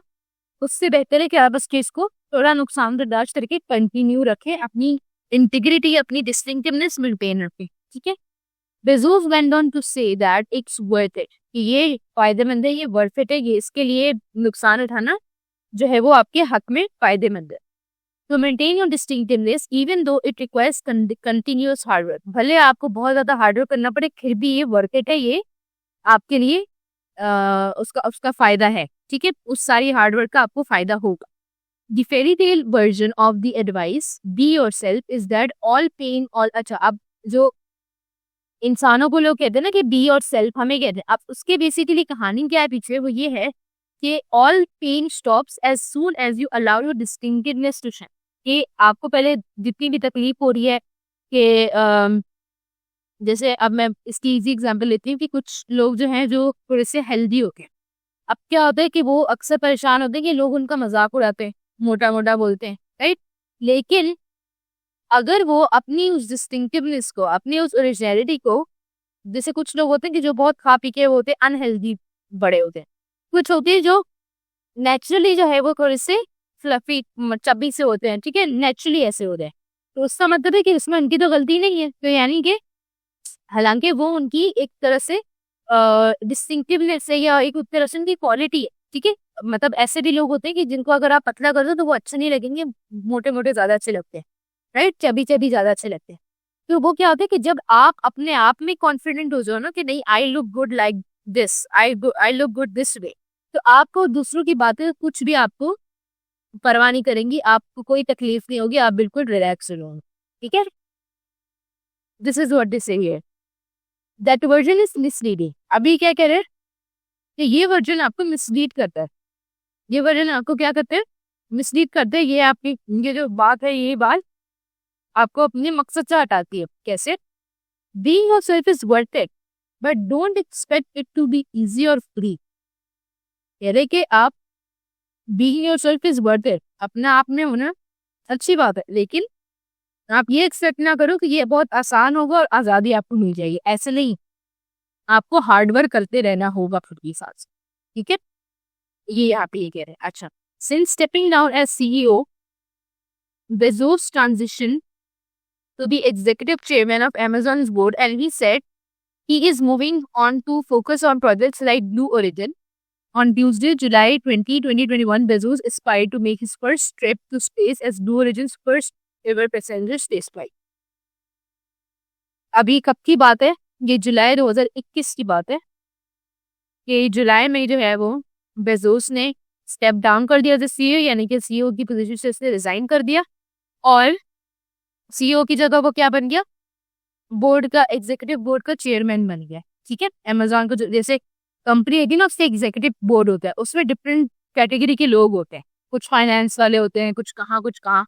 तो अमेजॉन की जो एक सब कंपनी ब्लू ओरिजिन के नाम से है, उसने जो है वो अपना फोकस ब्लू ओरिजिन को दे दिया कि अमेजॉन जो स्पेसिफिकली अमेजॉन है वो आप कोई और देखेगा, लेकिन वो अब किसके ऊपर फोकस करेगा, ब्लू ओरिजिन के ऊपर फोकस करेगा और वो उसमें स्पेस पे जाएगा और स्पेस को एक्सप्लोर करेगा। अब आप ये देखिएगा, अभी 21 हुए ना, तो ये तकरीबन 10 साल के बाद आप देखिएगा कि ये ब्लू ओरिजिन जिस तरह अमेजोन मशहूर है, ब्लू ओरिजिन भी वैसे मशहूर हो जाएगी। ठीक है, तो लेट्स वेट एंड सी कि ये किस तरीके से प्रॉस्पर करता है। ठीक है, this was all about the success and this was all about how we can achieve success, how we can encounter the difficulties we face। ठीक है, किन चीज़ों को मुझे इग्नोर करना है, किन चीज़ों को मुझे इग्नोर नहीं करना अपनी सक्सेसफुल लाइफ में, ये सारी चीज़ें जो हैं वो हमें कौन बता रहा है आज, किसने बताया? ये बेजोस ने हमें ये सारी चीज़ें बहुत ज़्यादा डिटेल बताई। ठीक है, अब ऐसा होता है ना कि एक इंसान है, उसने कभी ज़िंदगी में कुछ किया नहीं, लेकिन वो बातें बहुत बड़ी-बड़ी करता है। तो आप उसकी बड़ी-बड़ी बातें सुनते हो, आपको पहले ही पता होता है कि यार इसने खुद तो कुछ किया नहीं, ये मुझे मोटिवेट कर रहा है कि पढ़ो और ये करो और वो करो, तो मैं मोटिवेट होऊँगी? बिल्कुल भी नहीं। लेकिन जब ऐसा बंदा जैसे जेफ बेज़ोस है, जैसे मार्क ज़करबर्ग है, जैसे इलॉन मस्क है, तो अगर वो मुझे आके इस तरह की बातें बताएँगे, तो मैं उनकी बातों को सुनूँगी, मैं उनकी बातों पे अमल करूँगी कि वो इन्हीं बातों से वो वहाँ तक पहुँच गए, तो ऑब्वियसली मैं भी कहीं न कहीं तो पहुँच जाऊँगी, राइट? तो this is all about guidance from the one who are successful on their own. ठीक है, कोई पीछे से सपोर्ट नहीं, कुछ भी नहीं, they did everything on their own. इस तरीके की हमने भी अपनी जिंदगी में आगे देखनी, ये भी नॉर्मल इंसान है, ऐसा तो नहीं कि they have some special abilities, no, they were simple, और ना ही बहुत कोई अमीर थे, एक गैराज में इसने शुरू किया था, राइट? तो यानी कि जॉब करता था, जॉब छोड़ के इसने गैराज में स्टार्ट किया था, तो यानी कि it doesn't matter कि if you don't have money or if you don't have support, all it takes is one step। ठीक है, one step आपने उठाया, आप उस पर consistent रहे, then you're going around the world। ठीक है, so this was all about this chapter।